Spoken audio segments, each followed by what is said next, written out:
6 months into tax reform, a White House economic advisor says everything is exactly as expected. The thing that surprised me the most so far is how precisely the data have come in exactly as we expected with our models in the fall. The U.S. manufacturing sector is showing strong confidence in the wake of the tax bill and amidst trade talks. 95% optimism about the future of the economy. 77% plan to increase hiring, 86% plan to increase investment, and 72% plan on increasing wages. But will the tax bill pay for itself by relying on a 3% GDP growth, as the White House economic advisor suggests? Mainstream economists have doubts. In an extremely optimistic view about what the tax cuts can do to economic growth. Yet they've been wrong more than once. Don't forget that back when we wrote our growth forecast last fall for this year of just a little bit north of 3%, then everybody's like, oh, these guys are crazy. And now we look and everybody's forecast is above ours. 6 months after tax law, what are the facts and how will they affect you?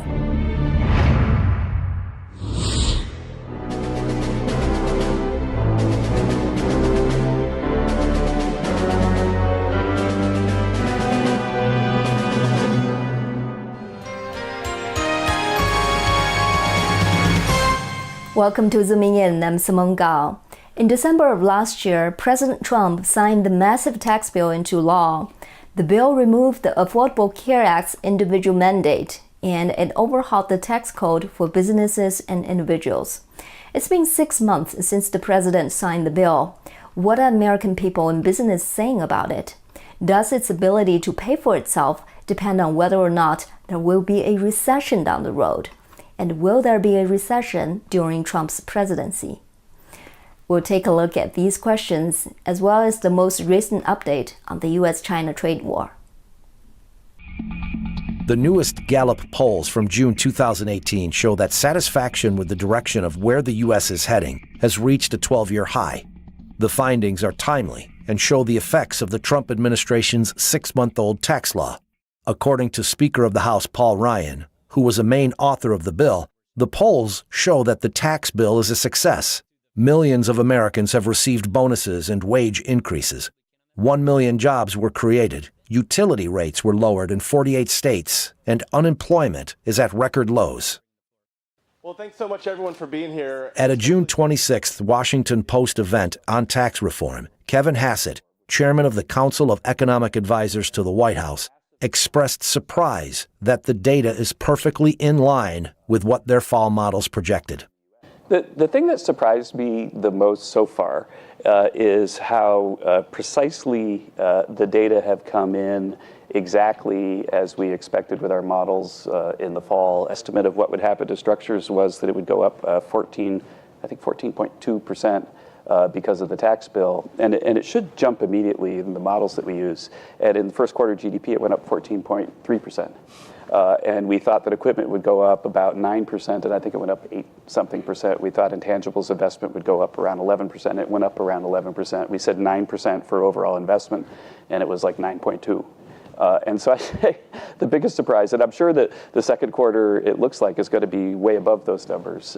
But right. The real surprise for me was that the models worked, and they worked not only in the top line, but in the sort of cross-section. A big promise of the tax reform is it would increase wages by $4,000 per average American. Kevin Hassett said America is either on the right track to achieve that, with some having already achieved it. I mean, we thought in over 3 to 5 years that the average wage in the U.S. would go up by $4,000, and that was based on basically the capital accumulation happening that our models predicted. And so think about it. I just mentioned that the first quarter capital spending number came in precisely on expectation, and so we are on the path to get that extra money. But the thing that surprised me is how many firms looking ahead to a tight job market and a lot of higher productivity have increased wages already. And so through bonuses or through wages? Well, you know, bonuses and wages both, and also increased 401k contributions. But we've got, we keep track of this. We're closing in on 7 million. We're north of 6 million workers have received an average increase of $1,200. But some of those people in the database have already gotten the 4,000. And to put the 4,000 in perspective, Walmart increased the minimum wage by $2 an hour. And if a full-time worker gets a higher wage by $2 an hour, then that's pretty close. It's getting up into the high 3,000s. Let's just say it's getting closer to 4,000. And if the lowest paid guy at Walmart is already this year getting something that's within hailing frequencies of the $4,000, then it makes the $4,000 number seem pretty reasonable, right? But during the tax debate, when our analysis, which again was just math and data, was saying the 4,000 number, then you would have thought that it was a crime against humanity to assert such a thing. But the fact that the lowest paid guy at Walmart is almost getting that in the first year, when we said it'd be 3 to 5 years, it suggests that the thing's working. Kevin Hassett was challenged on this front by Seth Hanlon from the Center for American Progress, who argued that the data says wage growth has not gone up at all from last May to this May. The discrepancy in numbers is due to a difference in data calculations. Dr. Hassett used nominal wage growth with the Employment Cost Index, whereas Hanlon adjusted numbers for a real wage growth calculation. Unlike economists who differ in models and methodology application, the reaction from the U.S. manufacturing sector is unified and simple. So 2016, the first 5 months of the year, the manufacturing sector lost 16,000 jobs. 2017, same period, first 5 months, the manufacturing sector created around 63,000 jobs. This year, we've already created 115,000 jobs. So now, again, you could make the argument that that is just accidental. I would make the argument that there is a direct relationship between what we're seeing in the economy and what Congress and policymakers did on the tax code. According to Arik Newhouse, a 20-year-old survey about optimism level among manufacturers also indicates high confidence in economy.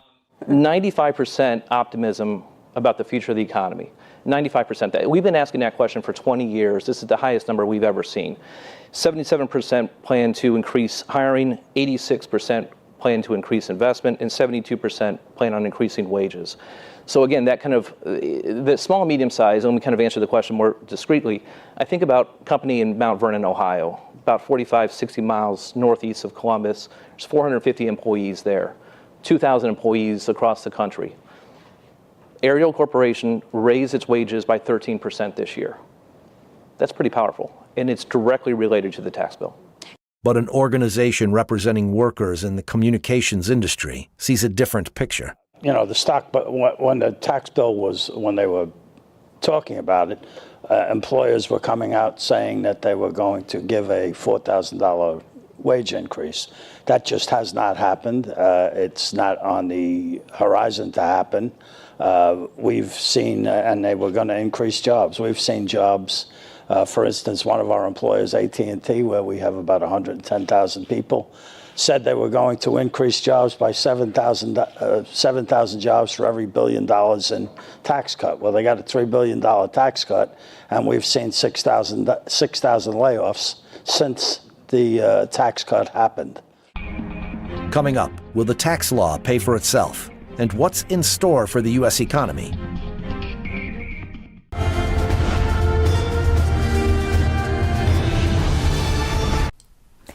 U.S. debt and spending is growing rapidly. Cutting taxes will further reduce government revenue, but it will also unlock more economic potential. Will the tax law pay for itself and make a profit? Here's Kevin Hassett's calculation.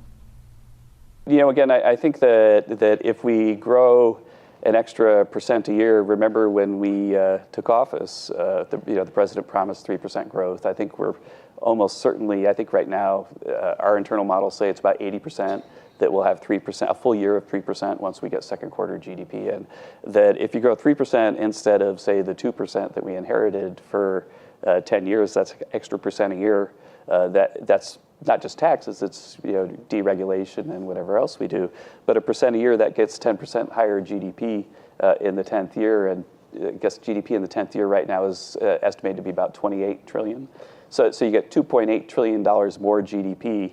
Or let me put it this way, so right now the deficit over 10 is about $1 trillion higher because of the big expansion of spending and because of the CBO's unwillingness to have much growth effect from the tax bill. But GDP over the next 10 years is like, what, more than 4 times higher than that. But it's about 6 times higher than that. So would you trade a $1 trillion increase in the deficit for 6 trillion more GDP? If you have a model that says you shouldn't do that, then you probably should check your model. Dr. Hess's projection that the tax bill will pay for itself assumes that there will be several years of high growth in the future. I asked David Stockton, senior fellow at the Peterson Institute for International Economics. He says it's unlikely the tax bill will be able to pay for itself. So I think that's highly unlikely and an extremely optimistic view about what the tax cuts can do to economic growth. You know, a lot of economic models that we've surveyed suggest that you might get a percentage point on the level of GDP over the next 10 years. That's just 0.1% of additional growth per year. And I think that's probably more reasonable and mainstream. Getting up to 3% growth would require the tax cuts to produce an enormous increase in the growth rate of productivity that just doesn't seem to be in the cards yet. And even if we got a step up in business investment spending, which I do think is likely, it's not likely to produce such an overwhelming increase in the growth rate of the economy. So I'd be thinking basically 1/10 of what Kevin Hassett suggests for additional growth. And in that case, in fact, the tax cuts will not pay for themselves. And yesterday, the Congressional Budget Office here in the United States issued a report on the longer-term budget outlook, and they too see a very substantial increase in the level of U.S. debt relative to GDP. It will rise to close to 100% by the end of the next decade, and maybe to 150% over the next 30 years, unless policies are changed in the future to rein in those deficits. The U.S. hasn't had a 3% GDP growth for decades. That's true. But that was before President Trump took office. Will economists and the mainstream media make another economic forecast mistake, just like they did with the election? Kevin Hassett has this to say. Don't forget that back when we wrote our growth forecast last fall for this year of just a little bit north of 3%, then everybody's like, oh, these guys are crazy. And I had economists that advised previous presidents. There was one quote that every time I went on CNN, they would play the quote. I don't have to say the person's name, where they introduced me like this on CNN because they're so collegial towards this White House. You might have noticed that Kevin Hassett is either stupid or a liar or both. But that was over the 3% forecast. And now we look and everybody's forecast is above ours. Mr. Hassett's projection that the high growth rate that enables the tax bill to pay for itself depends on another important factor. There will be no recession. David Stockton believes there is a high probability that in the next 10 years there will be a recession, simply because we haven't cured recession and they are going to happen again. Hassett, on the other hand, claims although the odds of there being a recession unconditionally are probably north of 50-50, no CEA has predicted one so far. Douglas Duncan, Fannie Mae's chief economist, who we interviewed a few weeks ago, echoed his opinion. The U.S. economy is growing healthily. It's somewhere between 2.5% and 3% growth this year. The tax cut will probably offer some support for that over this year and perhaps next year.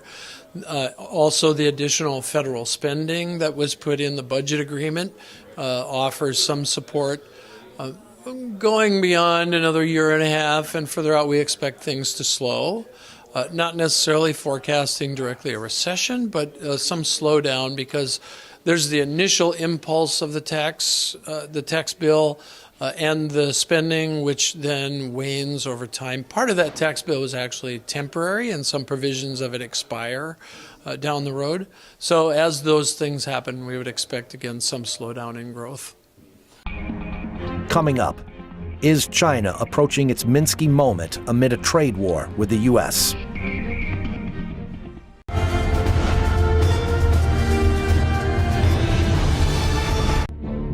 On June 18th, President Trump ordered his chief negotiator, U.S. Trade Representative Robert E. Lighthizer, to identify a list of $200 billion in goods to levy a 10% tariff if China refuses to narrow the trade deficit as requested. Adding up all previous rounds of threats, this administration is aiming at $450 billion worth of goods that could be subject to tariffs. If these steps are taken, nearly all $505 billion in products that the United States imports from China would be under tariffs. China retaliated and vowed to fight back.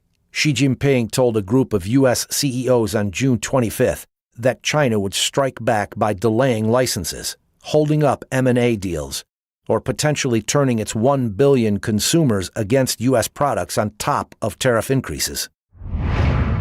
The trade war escalation didn't end there.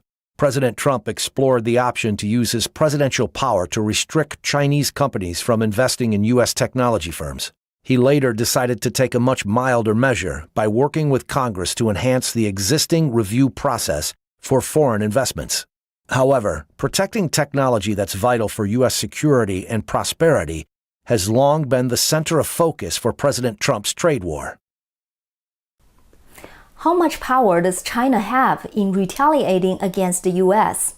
Much of the focus has been given to the total trade volume and the Chinese government's power to limit U.S. investments and operations in China. That's not enough. To fully understand China's retaliation power, we also need to understand its own economic condition.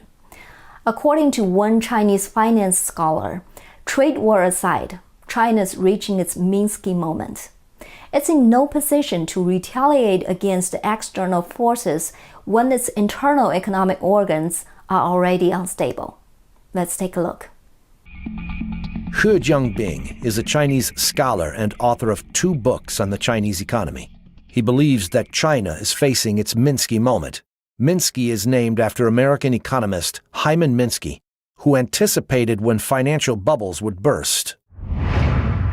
He Jianbing identified 3 factors that indicate the bubble will burst soon. Using 2016 data, China's total debt is 350% of its GDP. Any level above 200% raises major concerns. Additionally, the Chinese real estate market's total value is estimated to be between $40 trillion and $400 trillion. A large range, and yet a behemoth, even if reality falls on the most conservative spectrum of this estimation. Currency is the third area of concern. By March of this year, Chinese money supply reached 174 trillion yuan. That's larger than the U.S. and European money supply combined. The heart of the issue is still on housing. It is a segment within the Chinese market that ties up a large amount of wealth. Even with the money supply increasing, much of the liquidity isn't readily available for other segments in the economy. The Chinese economy's structural issue is that industries cannot compete with real estate on investment return. In 2017, requirements on down payments for a second home or investment property increased 60% to 80%. This shows how difficult it is to tame the market and to curb speculation and excess leverage. Earlier this month, the finance community circulated an official document entitled, "Be Warned About Financial Panic." The article was published by the Office of National Finance and Development, an entity that's recognized by the Chinese government. It identified issues of money supplies continuing to rise in May, signs of debt default rising and liquidity drying up for corporations as key concerns. The article was taken offline, and the reason cited was that it was only meant for internal discussion purposes. At least we know in the Chinese market, officials are concerned about a financial panic. Unless the housing bubble and structural issues can be resolved, China's willingness and ability to truly fight a trade war is questionable.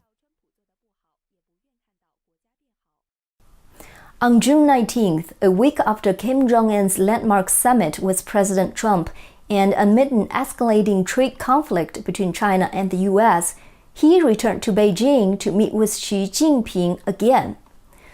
On July 1st, new satellite imagery indicates that North Korea is completing a major expansion of a key missile manufacturing plant. Beijing probably played a role in this, but will it deter President Trump from escalating punitive trade measures against China?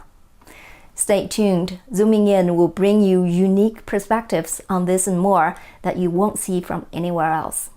You can find us by simply searching for Zooming In with Simone Gao. Thanks for watching and see you next week.